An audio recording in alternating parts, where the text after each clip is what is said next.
नमस्कार। हिंदी की कक्षाओं में आप सभी विद्यार्थियों का तहे दिल से स्वागत है। आज के हमारे अध्ययन का प्रमुख विषय है हिंदी कहानी। हिंदी कहानी के अंतर्गत हम 56 तोले का करधन ये कहानी का अध्ययन करेंगे, जो कि उदय शंकर प्रकाश द्वारा रचित कहानी है और हमारे पाठ्यक्रम में इसका अध्ययन रखा गया है, इसलिए परीक्षा की दृष्टि से अति महत्वपूर्ण है। तो चलिए 56 तोले का कहानी का हम अध्ययन करते हैं। 56 तोले की करधन की कहानी को जानने से पहले इसकी कथा वस्तु को जानना अनिवार्य है। फिर कथा वस्तु को जानने के बाद हमें इसमें छुपे हुए मूल्य संवेदनाओं को जानना अनिवार्य है।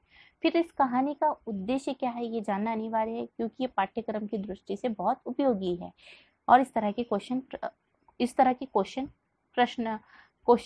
परीक्षा में पूछे जाते हैं। तो चलिए हम 56 तोले कहानी की कथा वस्तु को जानते हैं। तो कथा ऐसी है कि 56 तोले का करधन कहानी में की जो एक प्रमुख पात्र है वो दादी है। दादी जो कि लेखक उदय प्रकाश की दादी है। तो बताया गया है कि जब दादी जवान थी तभी उनके जो पति थे उन्होंने 56 तोले का करधन इन्हें दिया था और कुछ पैसे भी दिया था, क्योंकि उस समय उनके पति ने अंग्रेजों के विरुद्ध लड़ाई में भाग लिया था, जिसके कारण उन्हें वह पुलिस उनके पीछे पड़ी थी। तो उन्होंने अपनी सारी संपत्ति अपनी पत्नी को देकर चले गए थे। तब से ही दादी अपने बच्चों को अकेले ही माता पिता बनकर पालती है, किंतु जैसे ही उसके बच्चे बड़े होते हैं और उनका विवाह हो जाता है और अब दादी बूढ़ी हो चुकी है, तो दादी से उनके दोनों पुत्र और एक बेटी है और दोनों पुत्रों की शादी हो चुकी है। तो वो उनसे सोने का 56 तोले का करधन लेना चाहते हैं। तो इसके लिए वो तरह तरह की यातनाएं भी देते हैं दादी को, और इसके लिए उन्हें बहुत कष्ट भी देते हैं और हर तरह का प्रयत्न करते हैं कि किसी भी तरह दादी 56 तोले का करधन के बारे में जानकारी दे दे और वह 56 तोले का करधन प्राप्त कर ले। तो इसके लिए वह दादी को एक ऐसी कोठरी में रखते हैं, एक अंधियारी कोठरी है, वहां पर एक बिछौना है टूटा फूटा सा लकड़ी का, उसमें वह दादी रहती है। वहां पे वही कमरे में वो अपना निजी कार्य करती है, क्योंकि उसे ऊपर चढ़ने की स्थिति में नहीं है, इसीलिए वो उनके जो दैनिक कार्य है, शौच जाना, मलमूत्र त्याग करना, वह सब अपने एक कमरे में ही करती है।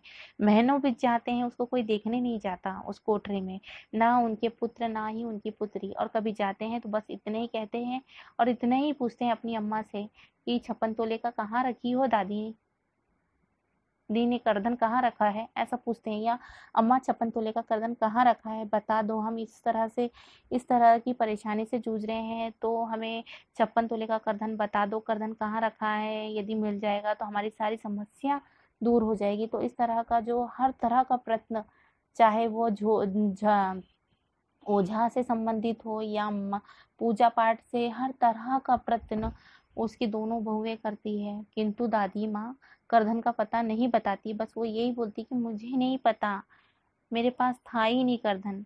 तो इस तरह से वो कहती है और उसके परिवार वालों को लगता है कि दादी अम्मा झूठ बोल रही है और करधन का पता नहीं बताने वाली है। तो उन्हें ऐसा लगता है कि मरते मरते चली जाएंगी, किंतु करधन का पता नहीं बताएंगी।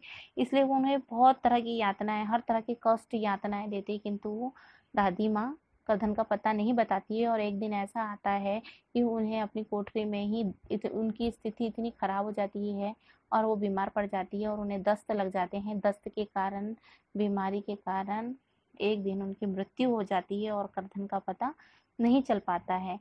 तो इस तरह से ये कहानी है और ये कहानी के माध्यम से लेखक ने बताने का प्रयत्न करा है कि कहानी बताने का प्रयत्न किया है कि वर्तमान समय में लोग अधिक स्वार्थी बन गए हैं। अपने स्वार्थी प्रवृत्ति के कारण हम रिश्ते नातेदारी को भुला चुके हैं। हम अपनी रिश्तेदारी को भुला चुके हैं। हम सिर्फ स्वार्थ के कारण ही रिश्ता रखते हैं, चाहे वो हमारे माता पिता हो या फिर और कोई। तो उदय प्रकाश 56 तोले करधन के माध्यम से बताने का प्रयत्न कर रहे हैं कि परिवार में अम्मा तथा चाची दादी से करधन प्राप्त करना चाहती थी। वे किसी भी हालत में दादी से करधन प्राप्त करना चाहती थी। कहानी में एक दादी है जो एक कालकोठरी में पड़ी चित्रित की गई है। परिवार का कोई भी सदस्य दादी की देखभाल नहीं करता है तथा उन्हें समय पे खाना भी नहीं देता। दादी जब बुखार में बड़बड़ाती है, तब परिवार की चाची कहती है कि अरे अब बुढ़िया बचेंगी नहीं, अकल से काम लो, नहीं तो सब चौपट हो जाएगा। यही आखिरी मौका है, अगर अब बुढ़िया बुढ़िया देती नहीं है तो कभी भी नहीं देगी। यही मौका है कि हम दादी से कर्दन हासिल करें, नहीं तो घर खत्म हो जाएगा। इस प्रकार परिवार के सभी लोग दादी की देखभाल व सेवा करने के बजाय दादी से कर्दन प्राप्त करने का प्रयास करते हैं।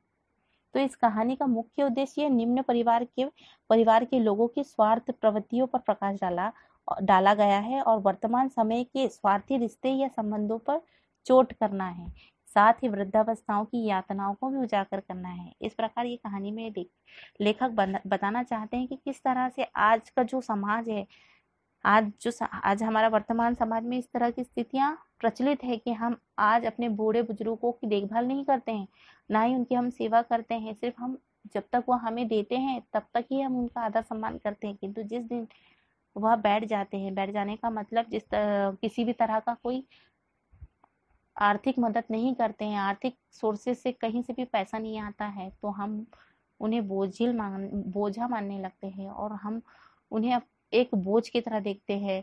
उनकी दवाइयों का खर्च या किसी और चीज़ के खर्च हमें हमें ऐसा लगता है कि वो एक मेहमान की तरह है।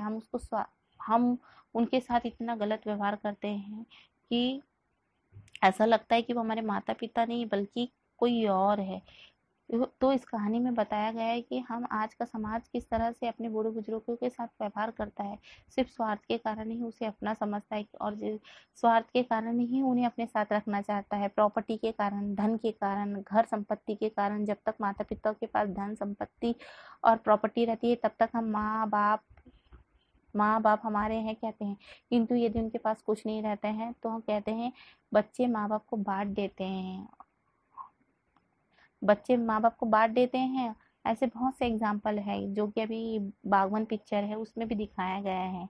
तो ऐसे बहुत सी कहानियां हैं जो कि माँ बाप पर चित्रित है कि आज का मनुष्य जो है अपने माँ बाप को एक बोझिल मानता है और एक बोझा के समान। घर के कुत्ते को खिलाने के लिए उसके पास तो बहुत कुछ है, किंतु माँ बाप के खर्चे उठाने में उसे दुख लगता है। और घर की जो बहुएं रहती है माँ बाप के साथ और अपनी सासू माँ के साथ गलत व्यवहार करती है, हर तरह की यातनाएं देती है, उनके घर से ही उनको निकाल देती है, उनके साथ गलत व्यवहार करती है। तो इस तरह से कहानी में बताया गया है कि आज का मनुष्य कितना स्वार्थी हो गया है, जो अपने माँ बाप के साथ गलत व्यवहार करता है स्वार्थ के कारण और उनको तरह तरह की यातनाएं देता है। तो हमारे युवा वर्ग को आज शिक्षित करने के लिए कि हाँ, हम भी अपने जो बुजुर्ग हैं उनका आदर सम्मान करें और उनको जो सुख चाहिए वो सुख दे। तो इसी के लिए इस कहानी को पाठ्यक्रम में रखा गया है कि हम युवा वर्ग शिक्षित हो और माता पिताओं का ध्यान रखें और अपने माता पिताओं को अधिक से अधिक सुख देने का प्रयत्न करें। तो इस कहानी में यही बताया गया।